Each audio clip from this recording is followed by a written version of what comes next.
Anh em hôm nay đến lắp cho anh khách ở Hải Phòng đó. Một con máy cắt, một con máy soi các bác nha. Đấy, máy soi đây.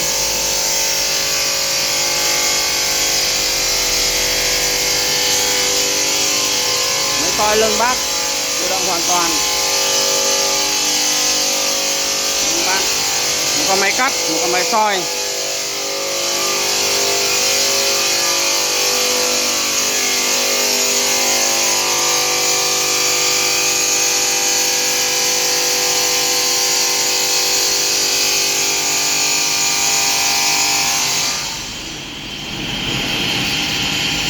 Hết rồi đấy, nó hết tiếng kêu vậy là hết rồi đấy. Cắt ngược luôn à? À, cắt ngược luôn á, cắt ngược phải tí nữa mới qua nữa được.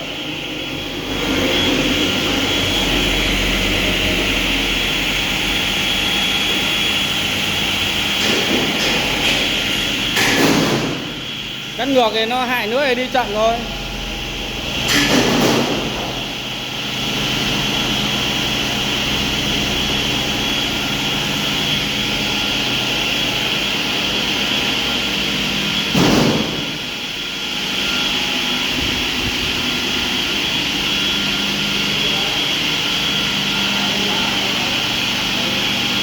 Hơi kéo bàn lên.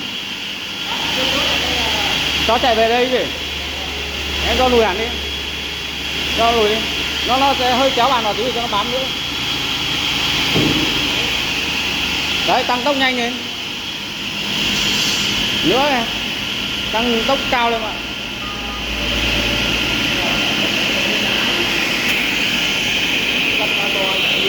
Cái này đi nhanh hơn nữa mà.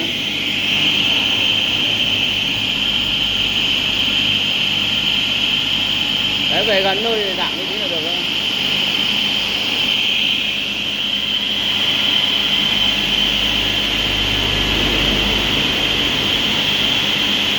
Rồi đấy.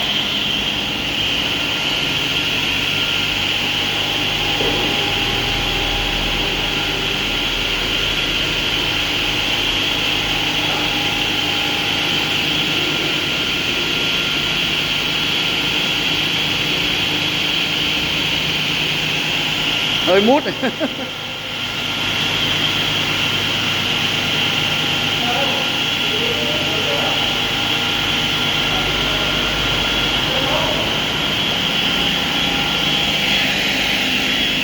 Được chưa?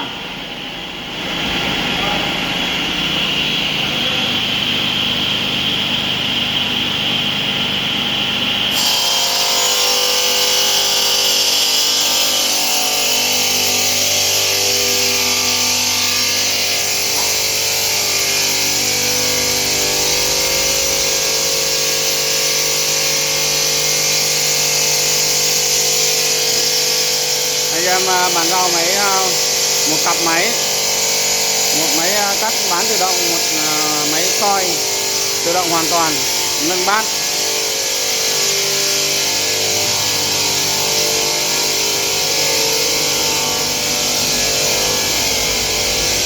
Cái này em lắp về Hải Phòng các bác nhé,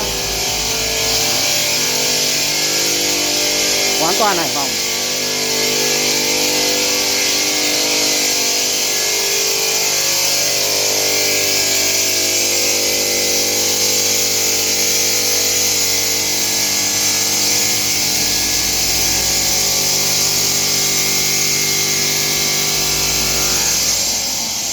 Được rồi đấy, lùi phát là được.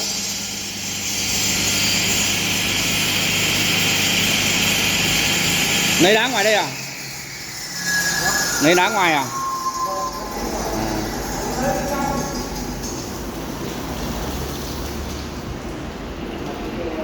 Cái này khả năng vẫn phải xây bờ me thôi. Chứ không nó te toét hay mất.